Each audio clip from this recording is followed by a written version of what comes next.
తాకింది, నేల నిన్ను తాకింది, నేను నిన్ను తాకితే తప్ప. గాలి ఊపిరయ్యింది, నేల నన్ను నడిపింది, ఏమిటంత నీలో ఆ గొప్ప.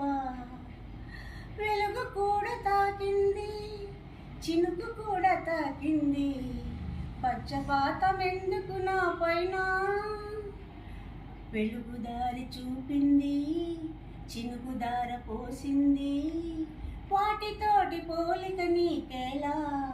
అవి బ్రతికున్నప్పుడే తోడుంటాయమ్మా, నీ చితిలో కూడా తోడవుతానమ్మా. నేను పొందేటందుకు పుట్టానే బొమ్మ, నువ్వు అందకపోతే వృధా ఈ జన్మ.